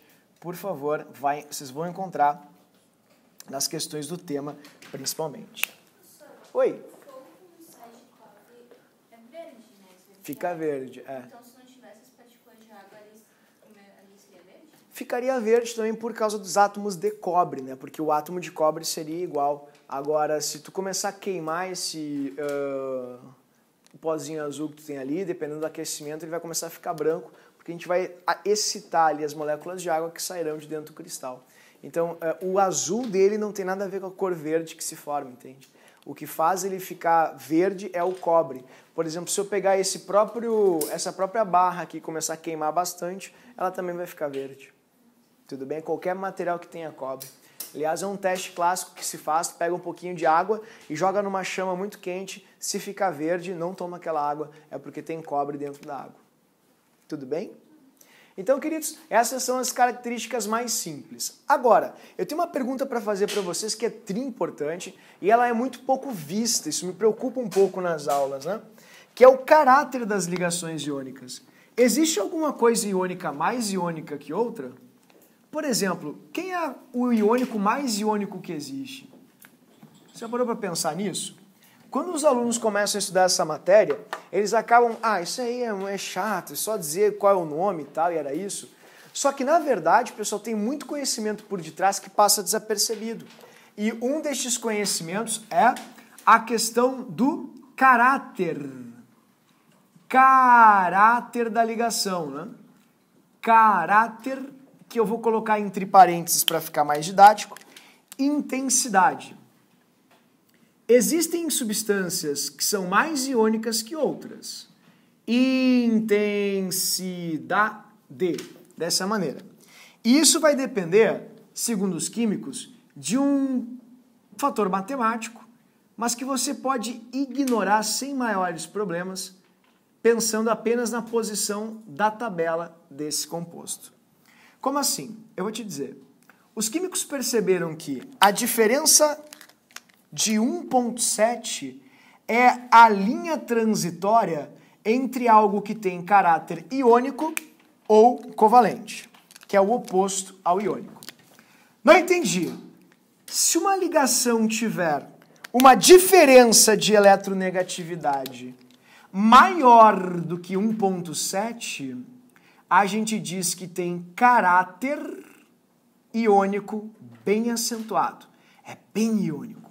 Bem iônico. Agora, se alguma coisa tem uma diferença de eletronegatividade menor que 1,7, a gente diz que tem caráter covalente. Tá aí, caráter metálico. Não tem essa categoria, entende? Porque os metais eles não têm uma estrutura de ligação como os iônicos e os covalentes têm. Em poucas palavras, o oposto a um iônico é um covalente. Caráter covalente. Covalente. Desse jeito. Eu passo desta forma para os alunos começarem a matematizar, quantificar essa relação, mas não há necessidade de fazer tudo isso. Para você pensar e entender o que significa o caráter da ligação iônica, basta você pensar se todos os cátions são iguais e se todos os ânions são iguais. Existem elementos que são mais eletronegativos que outros? Então existem ânions mais fortes que outros. Existem elementos que são mais eletropositivos que outros? Então existem cátions mais fortes que outros. Como assim? Querido, basta você olhar para a posição do elemento na tabela. Como assim? O que é uma coisa iônica? É algo que tem o negativo muito eletronegativo e o positivo pouco eletronegativo, ou seja, muito eletropositivo. Uma péssima explicação. Para cá, para este ladinho, crescem os negativos. Quanto mais perto do flúor, mais negativo o elemento é. Em contrapartida, para o lado oposto, crescem os eletropositivos. Então pensa comigo, se a ligação iônica é a ligação dos íons, dos positivos com negativos, quanto mais positivo o elemento for e mais negativo o outro elemento for, mais iônico ele vai ser. É só isso. Simples assim. Ah, eu não achei simples. Mas, querido, qual é a coisa mais negativa que existe? Ah, é o flúor. Qual é o elemento natural mais negativo, mais positivo que existe? Ah, é o césio. Então, o fluoreto de césio é a ligação mais iônica que existe na natureza. Porque você está ligando o mais eletropositivo, o elemento que mais quer dar elétron na natureza, com o elemento que mais quer receber elétron. Então você vai ter o maior polo positivo com o maior polo negativo. É uma ligação muito forte. É isso que você vai ter. Agora, evidentemente, você pode observar também a matemática por detrás disso. Vou pegar minha tabelinha aqui e vamos ver os valores de eletronegatividade. Façamos esse trabalho em conjunto. Está aqui, propriedades atômicas. De Pauling, fechou. Eletropositividade é negatividade do césio. Vou arredondar para 0,8. Do flúor, 3,98, vou arredondar para 4. Então vamos fazer aqui os valores das diferenças de eletronegatividade, ok? E aí você vai enxergar isso em números. E eu estou fazendo tanto drama, né? Porque tem um monte de questões atualmente sobre isso e muitos alunos não fazem ideia de que existem ligações com maior caráter iônico que outras. E não é com Bhaskara que a gente resolve, e nem com diferença, né? Com subtração. Você faz se você quiser. Ó, vou fazer aqui para tu ver a diferença de eletronegatividade no fluoreto de césio. Vamos lá? Ó, o césio tem 0,8, né? 0,8, vamos arredondar aqui, de eletronegatividade. O flúor, 3,98, vamos colocar 4 aqui, só para fazer uma brincadeira. 4. Então, eu vou colocar maior número, porque diferenças são assim, né? Maior número menos o menor. 4 menos 8, 0,8, assim, vai dar um valor igual a 3,2. Esta seria a diferença de eletronegatividade. Então, esse valor 3,2 é um valor bem maior que 1,7. Indicando assim que o fluoreto de césio é bem eletronegativo. Bem iônico, desculpa. Eu precisava de tudo isso para fazer essa análise? Não, é o que eu acabei de mostrar para você. De onde tu tirou esse número 1,7? É um número empírico que os químicos acabaram percebendo pelas diferenças de eletronegatividade que existem entre os elementos. Então ele acabou sendo um limite, assim, né? Um valor limítrofe entre os caráteres de acordo com a química. Ah, eu não entendi muito bem isso que tu falou. Me dá um outro exemplo. Claro! Vamos fazer juntos aqui o cloreto de alumínio. E a prova vai perguntar para você isso. Ah, qual dos íons tem maior caráter iônico? O cloreto de alumínio, vou colocar o cloro para ti aqui. Aqui está o alumínio, ok? Ou fluoreto de césio. Pô, o aluno não precisa fazer conta para descobrir isso. Olha a distância entre o cloro e o alumínio. Olha a distância entre o flúor e césio. Em suma, quanto mais distantes os dois íons estiverem, mais diferentes serão as suas eletronegatividades. Logo, mais iônica vai ser a sua ligação. Quanto mais próximos eles estiverem, menor vai ser a diferença entre as suas eletronegatividades. O alumínio tem aqui de 1,6, 1,6, e o cloro tem de 3,16, eu acho, não dá para enxergar daqui. Deixa eu ver aqui. 3,16, muito bem. 3,16. Vamos colocar aqui 3,2 aqui, só para vocês enxergarem, ok? 3,2. 3,1 na verdade, porque era a eletronegatividade antiga. Só para vocês enxergarem isso direitinho, certo? Então vou fazer a diferença entre os dois. Ah, não estou entendendo nada. Já está tirando esses números, aí está inventando esses números? Não, querido. A prova nunca vai pedir para você fazer a diferença, a não ser que a própria prova dê para você os valores. Porque ninguém é obrigado a decorar isso. Ah, mas e como é que eu vou saber que tem que fazer uma diferença? Ué, porque o nome é diferença, né?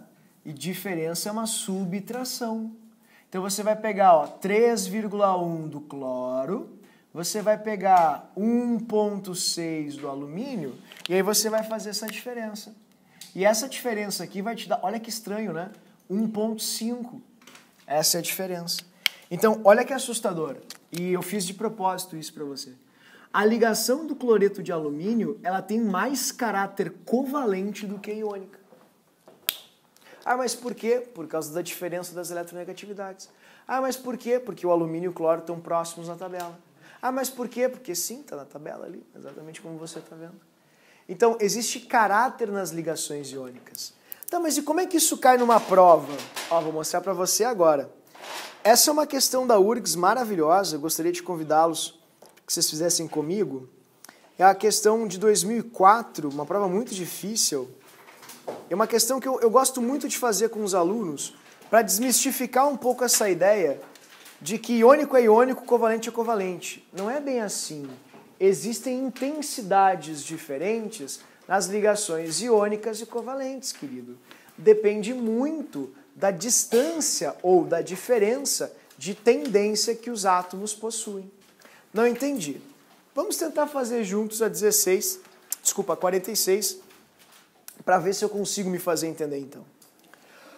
Entre os compostos abaixo, formados pela combinação química de um elemento do grupo 14 e de outro do grupo 16, o de maior caráter iônico é.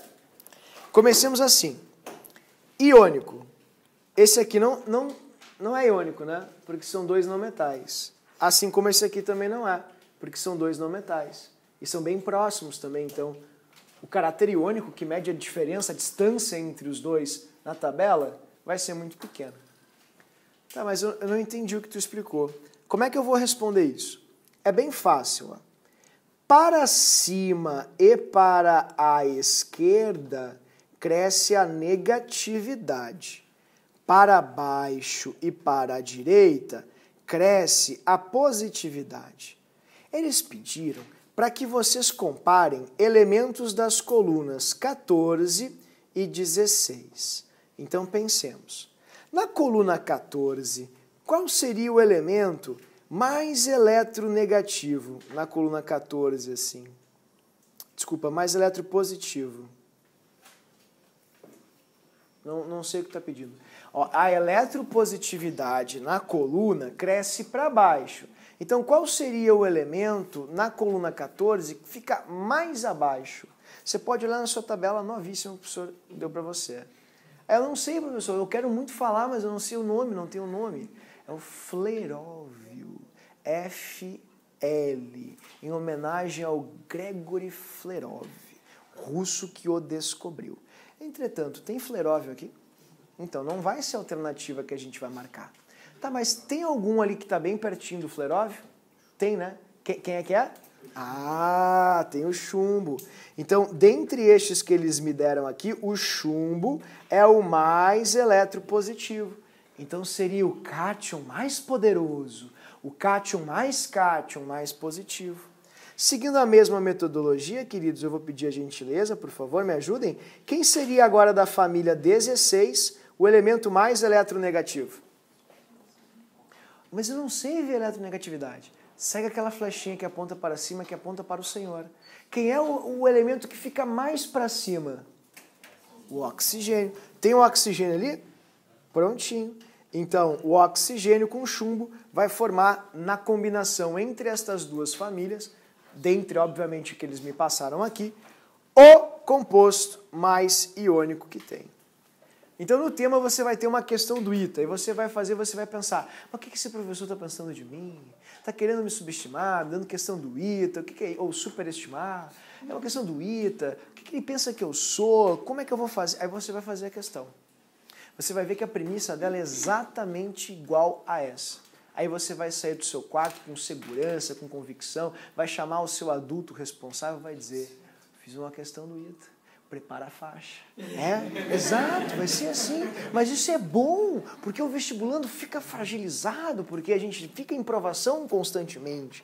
Eu preciso que vocês olhem para as coisas corretas, para os valores corretos e para as questões corretas. E essa é uma delas. Eu acho que eles vão fazer menção quanto a isso. Caráter iônico. Ó, o contrário ao caráter iônico é o covalente. Quando uma coisa é muito iônica, ela é pouco covalente. Quando ela é muito covalente, ela é pouco iônica. Lembra disso, por favor. Tudo bem, queridos? Eu consegui me fazer entender, vocês entenderam isso? Agora me explica então, para a gente encerrar a aula de hoje, vamos para o ponto final da aula. Por que a água é H2O? Por que o CO2 é CO2? Por que o sal de cozinha é NaCl e o cloreto de magnésio é MgCl2? Ah, mas eu vou saber isso aí, né? Tipo, é um negócio dos elétrons, dos octetos, gases nobres. Não, querido, a resposta é muito mais fácil. É porque Deus quer. Eu não acredito em Deus, a entidade divina na qual eu acredito, sou agnóstico, universo, querido, que seja. Não tem problema. É porque é assim. A gente chegou aqui assim. Entendeu? Só que teve um cara, Gilbert Lewis, em 1916, que ele inventou uma forma de explicar super didática. Ainda mais para quem tem várias cores diferentes para se entreter com o seu fichário do Naruto. Olha, é fantástico, você usa a bolinha, você usa X e você consegue entender uma lógica nas combinações entre os átomos. Mas se você tiver uma explicação melhor do que a dele, que completa 102 anos agora esse ano, 103 na verdade, né, porque foi em 1916, você pode mostrar para a comunidade científica. E se for bem melhor mesmo, puder usar muitas cores e muito X e bolinha, a gente vai gostar mais do que a dele. Então o que eu quero falar para você agora é uma coisa muito importante que se chama regra do octeto. A minha narrativa foi assim porque eu quero deixar muito claro para ti que não fomos nós químicos que inventamos essas coisas. As coisas vieram prontas. Nós criamos uma forma de tentar entender por que elas são assim. E isso faz muita diferença no teu estudo. O que tu está falando? Vou te mostrar agora. Por que quando a gente combina, por exemplo... Ó, eu vou mostrar aqui combinações, ok? Vamos dar uma olhadinha agora aqui. Eu vou mostrar para vocês aqui uma partezinha chamada combinações. Combinações. Desse jeito. Eu vou começar com uma pergunta. Vamos criar um problema. Problematizar é importante para aprender, não é? Porque daí a gente tenta achar um resultado, a gente tenta achar uma solução, e a gente começa a contrastar as coisas que nós sabemos, os nossos saberes. E a gente percebe que às vezes a gente sabe muito mais do que imagina saber. Então eu quero que você olhe para cá e tente explicar por que é assim. Eu vou te dar a explicação do Lewis, que ela é muito boa. O Lewis, como em todos os outros campos da ciência, ele pensou em uma referência. Ele pensou assim, por que os átomos se combinam entre si? Aí ele parou e mudou a perspectiva da pergunta. Quais são os únicos átomos que não se combinam? Ah, os gases nobres. Ah, interessante. Então os gases nobres não se combinam. Se eles não se combinam é porque eles têm alguma coisa especial, porque só eles não se combinam. É verdade. O que eles têm especial? Estabilidade. Sozinhos. Ah, então eu vou usar os gases nobres como referência. Eu vou usar todos os gases nobres como uma referência de estabilidade. Eu vou pegar aqui, ó, hélio, neônio, argônio, tá vendo? Criptônio, xenônio, radônio e o oganésio. Na época não tinha. E aí ele pensou o seguinte, todos esses átomos vão ser referências. Mas referências de quê? Olha, eletrônicas, porque a química é a ciência do elétron. Tá, mas como assim? Bom, eu vou tentar explicar. Ó, vamos supor que você queira entender por que as proporções atômicas são assim como são. Já não entendi. Proporção atômica? É, querido, por que o NaCl é 1:1, em um saco de sal tem 1 sódio para 1 cloro, o MgCl2 tem 1:2, desculpa, é 1/3 dos átomos em um saco de cloreto de magnésio é de magnésio, 2/3 são de cloro, e aqui no cloreto de alumínio, 1:3. Tipo, 1/4 dos átomos de um saco de sal cloreto de alumínio é de átomos de alumínio, e 3/4 de cloro. Então, se você pegar um saco desse pó branco chamado cloreto de alumínio, repito, você vai ter 25% dos átomos de alumínio e 75% 98% dos átomos de cloro. Por quê? Ele inventou a seguinte explicação. Ele pensou assim, me mostra os elétrons de todos eles, claro. O sódio tem 11, o cloro tem 17. O magnésio tem 12, o cloro tem 17. O alumínio tem 13 e o cloro tem 17. Tá, e daí? Bom, e daí que eu vou usar o gás nobre como referência. Quanto que cada um deles precisa para ficar como gás nobre? Para ficar com a mesma quantidade de elétrons dos que são inertes, são estáveis por si só? Não entendi. Olha só, o sódio tem 11, o neônio tem 10. Então, o sódio talvez se ligue para ficar igual ao neônio, que é o gás nobre mais próximo a ele. Então, talvez aqui o sódio, sabe o que ele está fazendo? Talvez o sódio está doando um elétron, ou esteja doando um elétron. Seja um sódio mais. E o cloro, sabe o que ele está fazendo? Cloro menos. Então, o sódio, na verdade, aqui não tem 11 elétrons. O sódio vai ter 10. E o cloro não tem 17 elétrons. Ele tem 18, porque o argônio tem 18. Então, eles ficam com configuração eletrônica de gás nobre. Ah, mas tu fala um negócio muito difícil, como é que eu vou entender? Mesmo número de elétrons que os gases nobres. Configuração eletrônica de gás nobre. Isoeletrônicos aos gases nobres. Iso mesmo eletrônico elétron. Mesmo número de elétrons que os gases nobres. Tudo bem? Continua aqui comigo. Ó. Magnésio, ele inventou. Por que ele se liga com 2 cloros? Claro que o cloro só pode receber um elétron para ficar como argônio, ficar com 18. Porque o argônio tem 18, tá vendo? Então, se cada cloro precisa de um elétron para ficar como argônio, o magnésio que está se combinando nessa proporção só pode estar dando 2. E veja, se o magnésio der 2 elétrons, olha só o que acontece. O magnésio vai ficar com 10, exatamente igual ao neônio, e cada cloro, como tu viu, cloreto, né, que é o Cl-, vai ficar com 18 elétrons. Não faz sentido? Nenhum para mim. Ué, mas se o cloro ganhar 2 elétrons, ele tem 17, está escrito aqui. Numa conta rápida, não precisa de Bhaskara. 17 mais 2 dá quanto? Tu ganha uma tabela nova. Tem algum gás nobre com 18 elétrons? Ah, mas eu não sei ver os elétrons com rapidez assim. Sabe sim, o professor escreveu para você, ó, número atômico, Z igual a próton igual a elétron. Tá ali. Então pensei em tudo antes. Tá certo? Então não tem nenhum gás nobre que tenha 19 elétrons. Por isso o cloro não pode capturar 2 elétrons a partir dessa regra que o Lewis inventou. Ele só pode capturar 1. E o magnésio? Ah, o magnésio vai dar 1 elétron então só ali. Não, querido, não pode dar 1 elétron. Se ele der 1 elétron, vai ficar com 11. Não tem nenhum gás nobre com 11. E a regra que o Lewis inventou é a regra de que todos os átomos formam combinações entre si ou com outros átomos para ficarem ou adquirirem o mesmo número de elétrons que os gases nobres têm. Entende? E olha como dá certo. Alumínio, ele tem 13. Qual é o gás nobre mais próximo do alumínio? Neônio, que tem 10. Então o alumínio vai dar 3. Não entendi. Por que ele tem que dar 3? Não é que ele tem que dar, é que ele é um metal. E metais doam elétrons.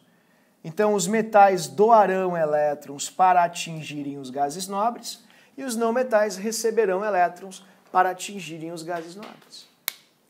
Essa é a regra de Lewis, a regrinha do octeto. Tá, mas e por que o nome é octeto? Eu nunca entendi isso. Bom, para facilitar assim as combinações, ele optou por usar apenas os elétrons de valência como dica da regra. Então, ao invés de olhar todos os elétrons do átomo, você pode olhar apenas os elétrons de valência. Os metais doarão seus elétrons de valência para ficarem como os gases nobres e os não metais receberão a quantia que falta para atingirem os gases nobres. Não entendi. É bem fácil, eu vou mostrar aqui para ti. Eu peço que você nem copie, né? Porque eu coloquei numa tabela para ti, para você fazer comigo o exercício. Esse aqui, ó, tá na página 134. Tá vendo? Aqui. Tem a eletrovalência, ó, monovalente, bivalente, trivalente, trivalente, bivalente, monovalente. Tem as valências direitinho. Lembrando que valência é o módulo, não é? é a quantidade ali da carguinha, o número que você tem ali, isso é a valência, certinho? E você tem direitinho cada uma das famílias com seus comportamentos. Então comecemos assim, com exceção aqui do hélio, que tem 2, todos os gases nobres na última camada, se nós fizermos as distribuições eletrônicas, terão 8 elétrons de valência. Então, gases nobres ficam com 8. O que o Lewis usou como regra? Ele chamou de regra do octeto. Todos os gases nobres têm 8 elétrons de valência, à exceção do hélio, que tem 2. Aliás, na sua tabela você pode ver que sobre as colunas tem entre parênteses elétrons, um asterisco embaixo. Elétrons na última camada eletrônica ou camada de valência. Então você também tem na sua própria tabela essa informação. Então, mas o que eu preciso saber de verdade? Tu precisa lembrar, por favor, isso que eu vou te mostrar agora. Ó, primeira coluna, lítio, sódio, potássio. Por que tu tirou hidrogênio? Porque hidrogênio não é um metal, ok? Primeira coluna, coluna 1.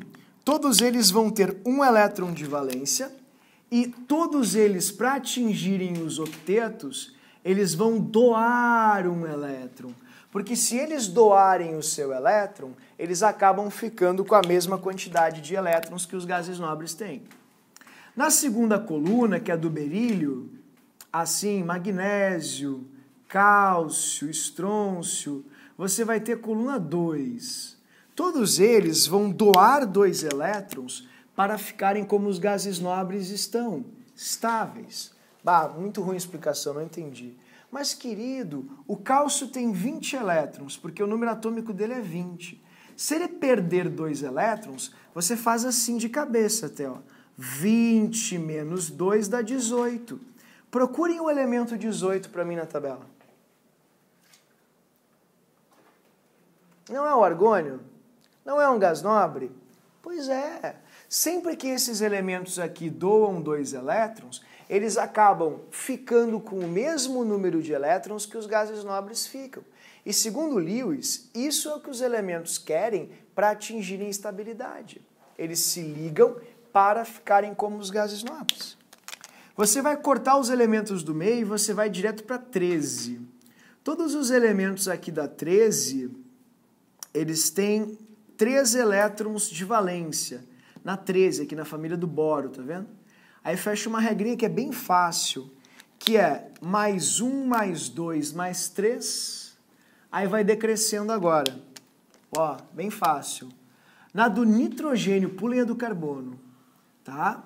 Você vai ter nitrogênio, fósforo, arsênio, antimônio e assim vai. Na do nitrogênio, eles vão ter 5 elétrons de valência. Por que eu tenho que pular do carbono? Eu não entendi. Porque a do carbono, ela é muito misturada. Ela tem tanto metais quanto não metais em quantidades expressivas. E isso faz com que você tenha um comportamento bem variável. Bem variado, desculpa. Tanto que na coluna do carbono, você pode ter elementos perdendo 4 elétrons e ganhando 4 elétrons. Portanto, nesse momento, é legal a gente abstrair um pouquinho a coluna do carbono e focar apenas nas outras colunas. A regra que melhor vai se adequar a isso é a regra do NOx. Vocês vão ver, é bem fácil calcular pelo NOx isso. Já vou mostrar isso para você. Oi, querido. Professor, o galho, quando ele doa 3 elétrons, ele vai ficar com 28? É, mas na camada eletrônica dele não, ele vai ficar com a última camada exatamente igual aos gases nobres, com 8 elétrons de valência. Então, isso não acontece porque o galho ele tem subníveis D, né? Com bastante elétrons. Então, se tu tirar os elétrons dele, ele não vai ficar exatamente com o mesmo número dos gases nobres. A partir da 4ª linha, isso já não acontece mais. Entretanto, o número de elétrons de valência vai ficar exatamente igual. Se quiser fazer a distribuição, tu pode perceber. Tudo bem? Então, depois aqui do nitrogênio, você tem o oxigênio. Vou colocar aqui do ladinho. Oxigênio, enxofre, selênio, telúrio e assim vai.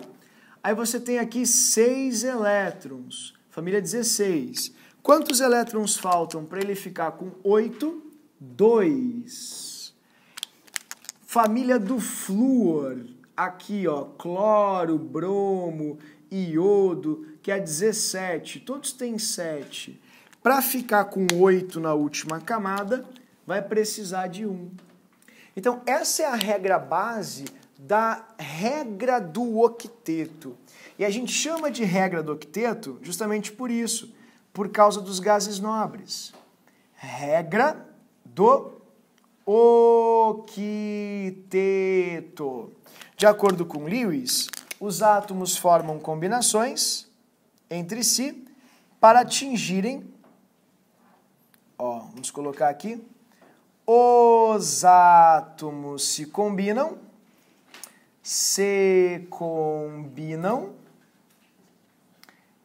para atingirem a mesma configuração eletrônica dos gases nobres. Mesma configuração eletrônica dos gases nobres.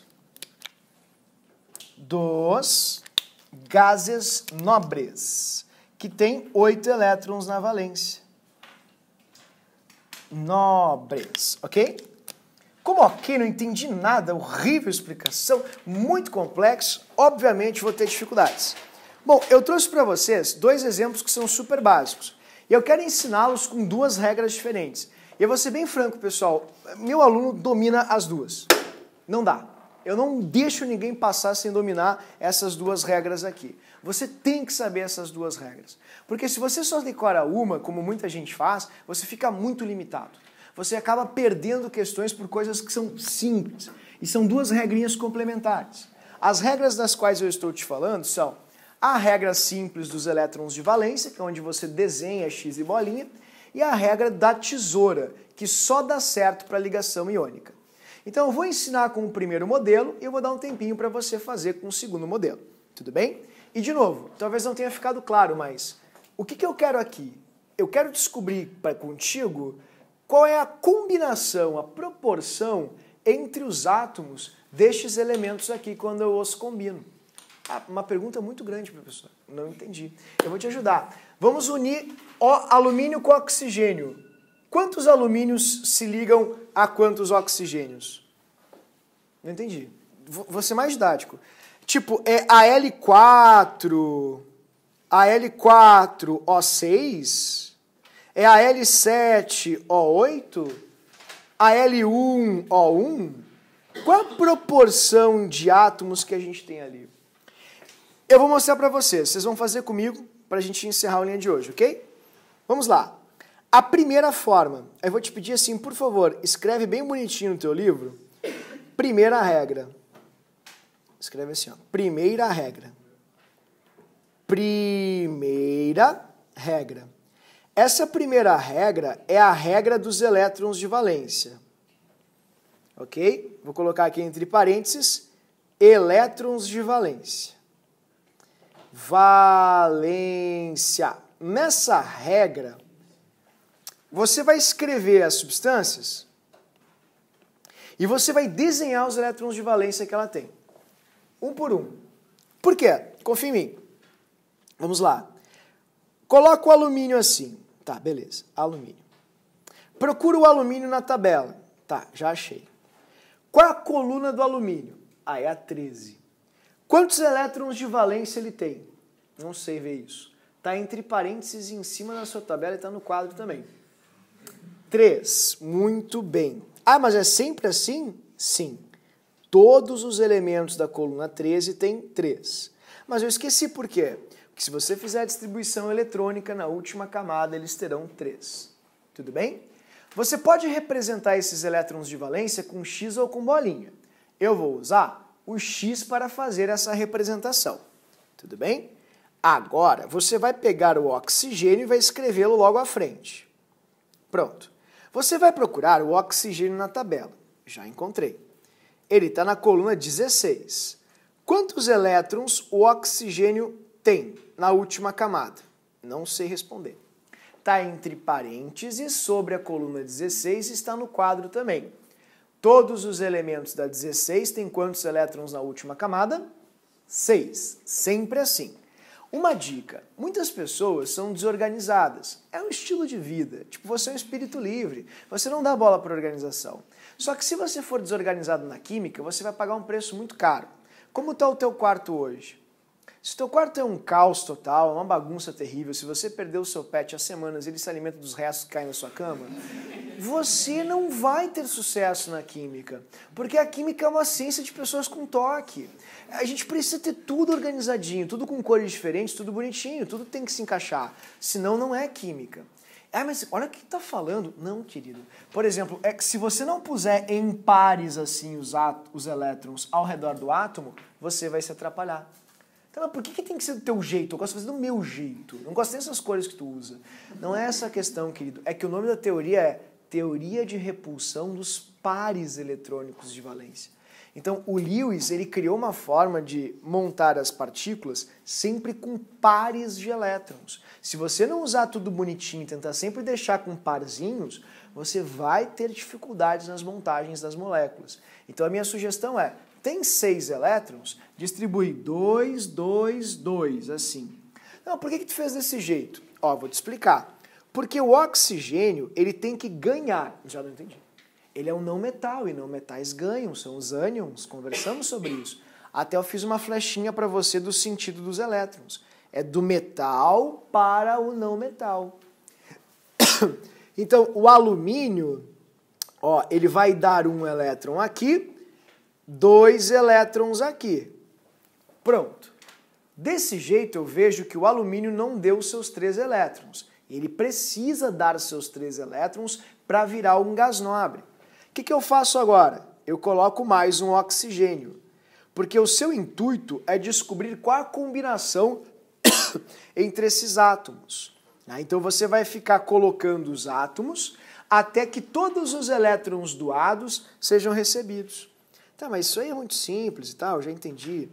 Pessoal, não é uma questão de ser simples ou não, isso é química básica, é evidente que é simples. A questão é que dessa forma você consegue responder algo que em 2008 a URGS perguntou que ninguém conseguiu responder. Quantos elétrons de valência tem essa estrutura? A L2 ou A3? Não é essa a pergunta. Quantos elétrons de valência tem essa estrutura? Qual é a carga do alumínio na estrutura? Qual é a carga do oxigênio? Eles completam seus octetos? As perguntas são sempre coisas básicas, entende? Então não dá para se precipitar, tem que fazer devagarinho. São 2 técnicas que vão deixar vocês completos. E é isso que eu quero, que vocês tenham autonomia na prova. Ó, você vai colocar os elétrons do alumínio e aí você vai dar esse elétron do alumínio. Ah, por que eu tenho que dar esse elétron do alumínio? Porque o alumínio é um metal e metais doam. Pronto. Ah, mas não está pronto, faltam 2 elétrons. Calma. Então nós colocamos mais um oxigênio aqui. Prontinho. Tá vendo? 1, 2, 3, 4, 5, 6. Aí a gente pega as flechas, fechou? Elétron aqui, elétron aqui. Agora sim. Aí você responde coisas bem fáceis, lendo a estrutura. Quantos elétrons foram doados? 6. Quantos foram recebidos? 6. Todo elétron doado é recebido. Quantos elétrons de valência tem? 6, 12, 18, 24. Só contar as bolinhas e os X. Tá vendo? Qual é a estrutura que eu vou ter aqui? Al2, são 2 alumínios, e 3 oxigênios. Essa é a estrutura. Aí qual é a segunda regra que tem? Essa regra, ela só vale para iônicos. Não dá certo com nenhum que não seja iônico. É só com os iônicos. A gente chama de regra da tesoura. Assim. A regrinha da tesoura é uma coincidência que acontece nessa estrutura, onde você vai escrever assim o metal e, querido, você vai colocar um belíssimo sinal de mais em cima, porque os metais são os cátions, doadores. Aí você vai escrever o ametal e você vai colocar um belo sinal de menos em cima, porque os não metais são os ânions receptores. Você vai até a tabela e vai localizar a valência de cada um deles. Eu me atrapalhei. Calma, não te atrapalhou não. Ó, olha a valência do alumínio. Trivalente. 3. Tem valência 3. Beleza. Você vai escrever agora a valência do oxigênio. Ai, calma. Aqui em cima. Menos 2. 2. Coincidentemente, o número de átomos do ânion é igual à valência do cátion. E o número de átomos do cátion é igual à valência do ânion. Então você faz o popular 3 para lá e 2 para cá. 3 para lá e 2 para cá. 2 para cá e 3 para lá. É o passinho, né? O passinho complexo. Mas 2 para cá e 3 para lá. E os sinais? Aí você está na disciplina de matemática, não na de química. Porque em química aquilo não é soma e não é subtração. É carga positiva e carga negativa. Você não está multiplicando frações. Você está apenas usando uma regra por causa de uma coincidência.